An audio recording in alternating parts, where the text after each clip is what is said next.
Day 3, about 6 o'clock in the morning. I'm clean shaved and we're ready to go on safari again. It was an early up and out on our third day on safari. Mount Kenya looked beautiful in the early morning sun. It wasn't long before we drove right up to a large white rhino.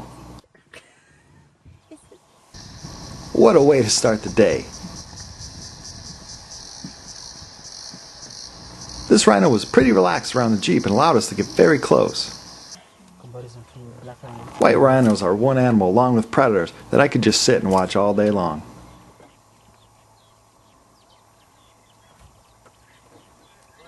Looking at that horn reminded me, unfortunately, of just how much these animals are sought out by poachers.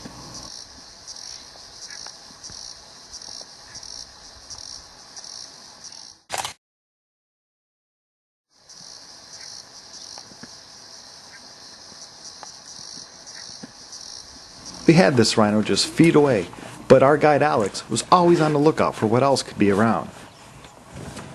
Well, we had places to be, so we left this big rhino alone eating his grass and enjoying the morning. We then saw this long line of zebras making their way to the watering hole. This long line included not only some of the endangered Revi zebras, but also some of the common zebras.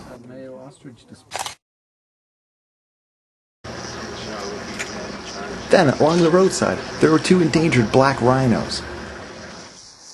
We were lucky, as the black rhinos are pretty hard to find and they're shy, but when provoked they can get really aggressive, so that is why we gave them plenty of distance.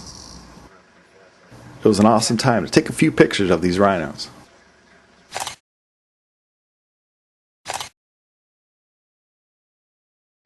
Sadly, these black rhinos are the reason why the security team has to find new ways to combat poachers.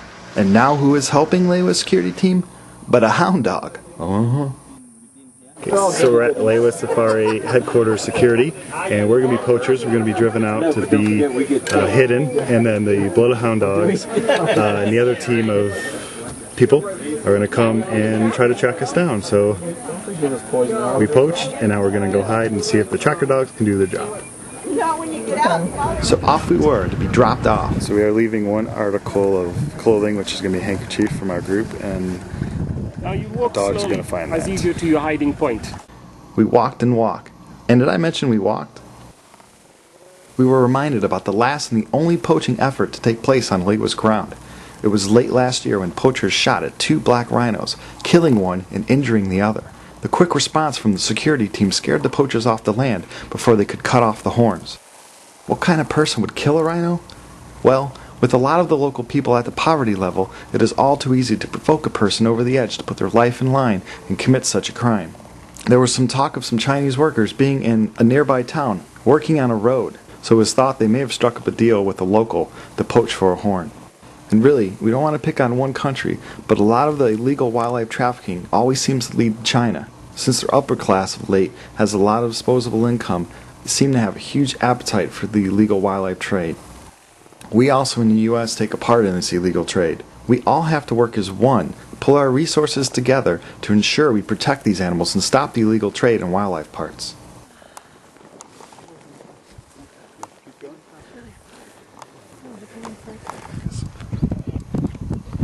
It's hot.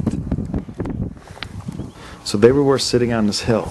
Since all eyes were looking forward for the security team, I was also checking on what might be coming up behind us. Now this isn't a joke. They wouldn't just leave us here on this hill forever, would they? My fear always has me checking out for snakes. It wasn't too long before the anti-poaching pooch was on our scent and heading our way. We sat hiding, and then before you knew it, there the dog was, sniffing out the person who had dropped the cloth. The hound made the rounds, checking out the people who were all involved. But even got to reward the dog with some treats. And then we all met with our security team.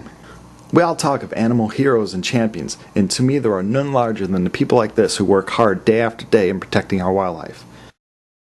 It was indeed an honor I will never forget to meet this security team. When we're at Lewa's headquarters, we learned more about how the security team works.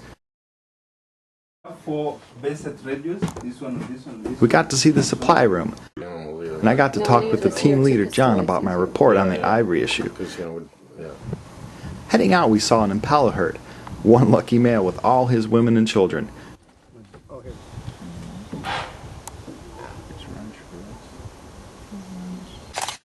What a handsome boy. But not all were in his family. This female and her 2 newborns were on the outskirts. That's a tough place to be. As we drove back to camp for lunch, I couldn't stop thinking about why people would put their life on the line to protect an animal. There is the tourism factor, of course, that this wildlife help brings in the cash flow to keep their livelihood possible. But there's also something very simple. These men will risk their lives so that a rhino can simply be a rhino relaxing under a tree.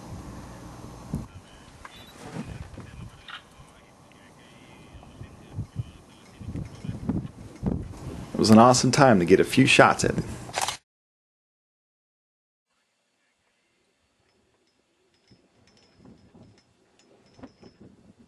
On a sad note, the 9-year-old female black rhino they named Tana, who had been shot and injured by poachers last year, recently lost their fight for life.